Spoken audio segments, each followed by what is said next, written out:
Good evening, everybody. Welcome to the inaugural episode of Onii-san Explains. Because apparently, some things need explaining because they're not as transparent as they might appear. So, I've been seeing a certain TikTok video, specifically the one called A Day in the Life of a Twitter Employee, making the rounds in the typical conservative commentariat circles. And your typical suspects having a bit of a milty over it. Sargon, Paul Joseph Watson, to name a few. And what was happening there is they were poking fun at certain points of the video, and the more of them I've had to view, the more it became apparent to me that these people don't really understand what they're commenting on, and I can't really bring malice as a factor into this equation because typically these are good faith actors. At the very least, the Lotus Eaters are. And that has largely to do with the fact that most of the creatives that populate YouTube's and the adjacent content creation spheres don't really have any experience of working in a corporate environment outside of rudimentary entry level positions. So they don't really have that perspective and understanding of the little shows that might go on and might be put on by certain elements inside of a corporate environment. And that's not really indicative of what that would actually look like. So, in the case of this particular video, it has to do with the fact that I don't understand why this video was made and who is the target audience because they are very much not the intended audience of it. So, in today's episode of Onii-san Explains, we'll be breaking down a day in the life of a Twitter employee. Now, let's bring it up, and hopefully, you're going to get sound, and we're going to try and stop this at specific moments because I have my timestamps handy. We're going to break down the key elements that were misunderstood. Welcome to a day in my life as a Twitter employee. So this past week, went to SF for the first time at a Twitter office. Hold it right the fuck there. So, first point that went over everybody's head. Went for the first time to the San Francisco, which I'm assuming is the central Twitter office. I'm really too lazy to confirm, but I believe that's the case. So, typically, this would be the case for new employees.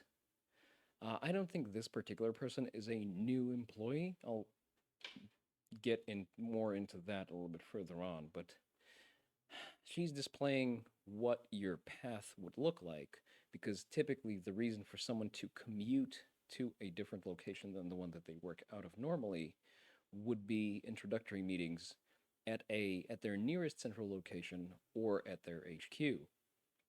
For example, when I was hired at the company I currently work at, I visited an office that's on another continent because it was a notable point. That's where our development was based out of. That's where our backend was based out of. So I, as someone who interfaces with backend, had to be on first name basis and need to, and in order to establish that rapport, you need face-to-face meetings. So this is typically what you would expect. So add this lens to viewing this video. We are being presented the path, the experience of a new hire, because for any other case, these meetings would have been held remotely, as is the way of doing things today in the end times. Let's just keep going with it. Badged in, honestly took a moment to just soak everything in. What a blessing. Also started my morning off with an ice. So another thing to take note of that is that you hear specific sort of points of the vapid white woman vernacular being tossed around here, being blessed and whatnot. This is very specific targeted signaling.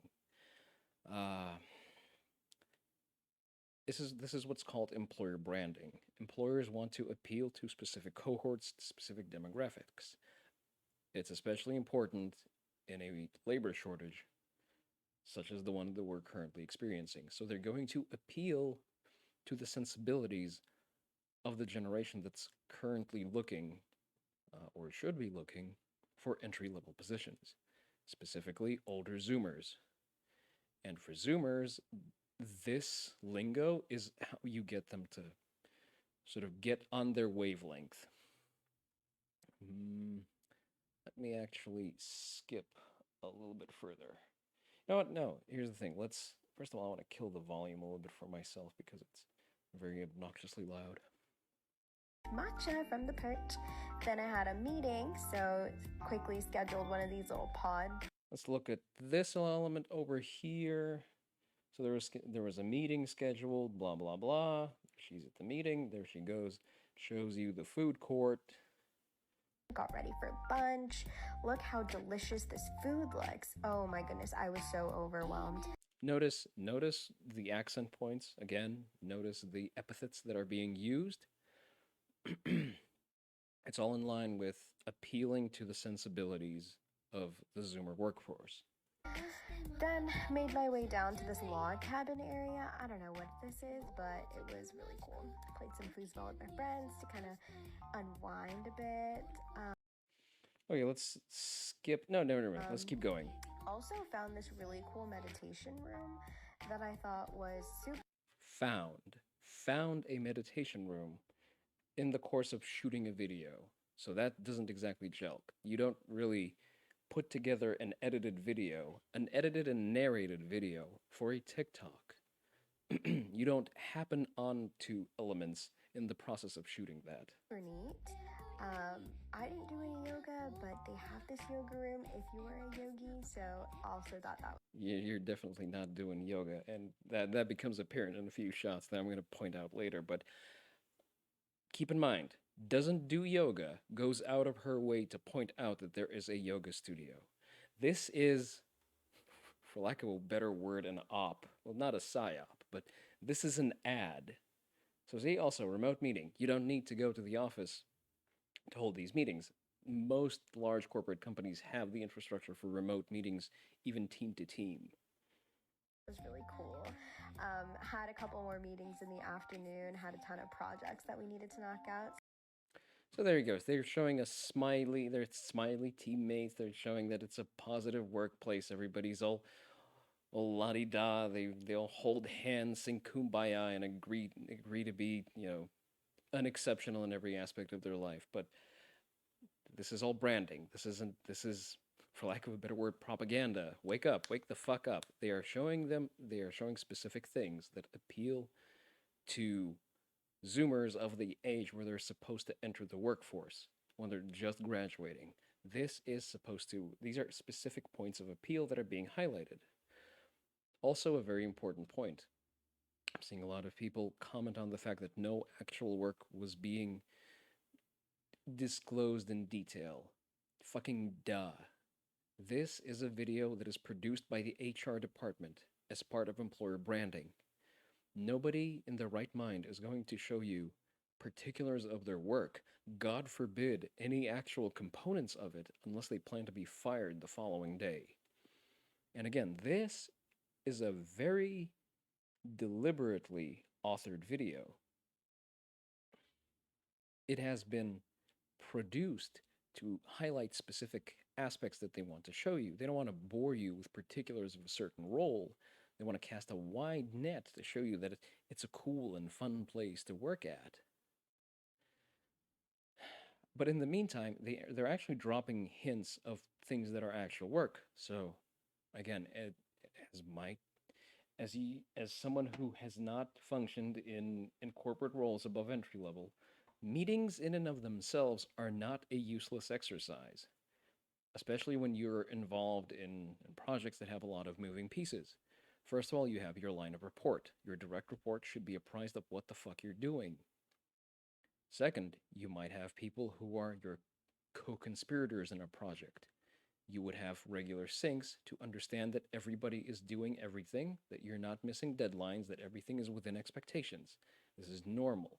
The purpose of meetings is to communicate that everything is either going to plan going according to plan, or that there are deviations so that you can pivot in time and correct them. Meetings are also work, unless you are an entry level peon who goes to these meetings to simply stare at your phone under the table. That's also a part of getting into the culture. You're actually intended to actually listen in on these meetings. That's a separate subject in and of itself. But work is, while not being shown in terms of disclosing specifics, it's being alluded to. Work is being done. So we've been through, at least, I'm going to say, there was a remote meeting in the very beginning for where we were shown an individual pod where you can take your remote meetings that's soundproof. For those of you who don't know, having peripheral noises when you're trying to have a video call is very distracting. It's not a pleasant thing to have to combat when you're trying to have a productive meeting. So, a soundproof pod that you can book on the spot hits two things that are typically pain points for people who work out of a less well equipped office. So, we have a meeting in the morning right when she walks into the office. We have meetings after the play area, for lack of a better term. So, at least three, because they're multiples. We're going to assume two. We're going to assume the minimal number. So, three meetings, and she's alluding to projects that she needs to knock out. So, it's someone within the workflow who has things that are happening. I'm going to go ahead and skip right to. Let me see.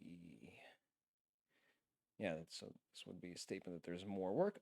Here you are. Let me. Library to kind of get some more work done. Obviously, had to have our afternoon coffee, so made some espresso. And then before leaving for the day, had some red wine that's on tap. See, there's an accent point there. So, self service espresso machine with, I assume, typically, upper middle range coffee. Red wine on tap. There's an accent there. The purpose of that accent is to highlight the fact that, first of all, the facilities are lavish. They pay through the nose to make sure that you have a comfortable environment. Second, they are signaling a permissive workplace culture as long as you are still productive. Because the background for this is that she is doing work. She's going in and out of meetings. She has projects that she needs to keep track of. She's doing work in different dedicated areas. So normally, if you're an organic person doing work, you have your preferred work area. You sit the fuck down, or you stand in front of a standing desk, as I typically do, and you do your work. She is, what's the word that I'm looking for? She is cycling through workspaces as if to fucking demonstrate them, to show you that depending on your personal preference of work environment, there is something to be found, because we can assume a uniformity between Twitter offices, at least to a certain extent. So, background, you still have to do work. Second layer, there are a multitude of work environments that you can make use of, be it pod, meeting room, library, log cabin, whatever the fuck else. And as long as you actually do work, we will let you be part of a permissive environment that, yes, lets you make your artisan fucking espressos the way you want, drink wine if you feel ever so inclined during the workday.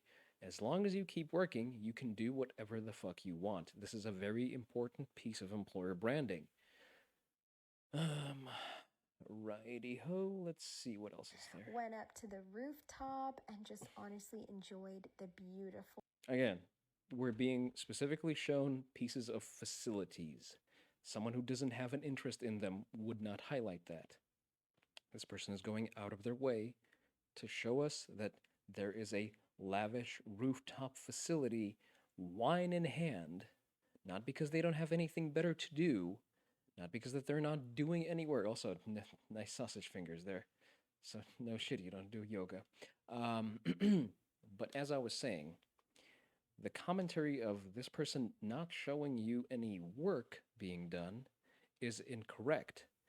This video is work because very likely this is someone in recruiting, this is someone in it, or just generally someone in HR whose job, or maybe it's a social media manager. But the point of it is that the mere fact of producing this video is work. This is what they do as part of employer branding. This is the purpose of this video. This is why it's filled with very specific cues. It's supposed to advertise Twitter as a workplace. So let's go to our key takeaways here, just to cap it all off. So, point number one, employer branding is a thing. Employers want a workforce because in the US, your average hired wagee changes jobs every 2 to 3 years. Means there's churn. Some industries have more of it. Consulting companies typically have a churn of about a year or two because that's typically the time by which even Xanax doesn't carry you and you burn the fuck out. Other industries, usually tech, have a bit of a longer leg there, and typically instead of burning out, you get headhunted. But then again, you still have an outflow of people, willing or otherwise. So you always need fresh blood. And you also have people moving up the corporate ladder. So you have people graduating from entry-level positions. You need to replenish the stock. You need more meat. You need fresh meat for the grinder. Therefore, you need to position yourself in such a way that is appealing to the fresh generation of your workforce. And every generation is going to have its own it's going to have its own hangups. For Gen X, their focus was on how much are they getting paid, that they get benefits, and that they have a potential for growth. For millennials, it was more about work-life balance. They didn't want to be married to their job. Would be nice to have some benefits. For some positions, it was important to have it gamified to a certain extent. Because for younger millennials, phones were a thing, attention spans were slipping, and if you don't understand what you're doing, most of your employer can do is make it a little bit more engaging for your ADHD brain. And for Zoomers, a very important point right now is workplace culture, because the current cycle of work pretty much requires you to be keyed in around the clock. You are effectively living at work outside of weekends. Therefore, they need to demonstrate that this place where you will be spending a lot of your daylight is a pleasant place to be at. You don't have to suffer through a 9 to 5 because you work pretty much 6 a.m. to 6 p.m., which is normal for entry-level positions. It's not trying to bemoan corporate culture there. But in order to get shit done, you need to be very engaged, especially if you're working across time zones. And it's very important to join that with a message of the place where you will work will be tailored to your liking. You will not be made to stress out over logistical items such as getting food, being comfortable where you sit, or being in a sound environment that is appropriate for you. That was point number one. Point number two, no one will disclose the content of their day-to-day work. No one will break it down in detail unless they want to be fired the following day. Especially in a video that has been very specifically produced by HR as an ad. They don't need to go into the specifics of a position because they are casting a wide net for all entry-level positions. They are signaling to everyone who will apply to Twitter as an intern that this is what happens here, and the particulars of a specific position only muddy the waters. They dilute the key message. So this takes us to our primary takeaway of the day. Pay attention to what is being said. Once you do that, you will be able to understand why it's being said. This video isn't a flex. It's not to show you that, haha, I work in Twitter and you don't, and it's so nice. No. It's to communicate that Twitter is pleasant to a certain cohort of people as a workplace. And if you too, fellow Zoomer, would like to work in a place that ticks off certain boxes A, B, C, and D, log cabins, yogi rooms, whatever the fuck, then you should come and apply here. And if you're good enough, we will induct you into the workforce. So yeah, effectively, if you actually focus on what is actually being shown in the video, it is mostly facilities. The entire length of the video of what is actually being shown in frame are facilities. You can do A, B, C, and D in these well-fitted, well-lit, I don't know, conveniently designed places. It is an ad. It is just this short. It's a hair short of a real estate ad. It even goes over elements that wouldn't be relevant to the video's author, such as the yoga room. For example, for me, as a martial arts practitioner, having a space that is equipped as a yoga room is very convenient. That would be an upside for me. That's why, for example, I enjoy the heavy bag that's actually placed in our office building. That's a point of appeal for me. Is it a significant point of appeal in terms of choosing a workplace? Not really. But it does make me appreciate my workplace that much more because I can do my shit for the day, take my sports bag, go downstairs in the same building without having to commute for another 20 minutes to a different location that isn't my home, and then I can do my workout, burn my 1,000 calories, and go the fuck home without having to waste time going anywhere else or having any additional overhead for engaging in that activity. So, that's going to be it for today. Thank you for watching this. Make sure to smash all of the appropriate buttons, follow, subscribe, and stay tuned for the next episode of Kuro Nissan Explains.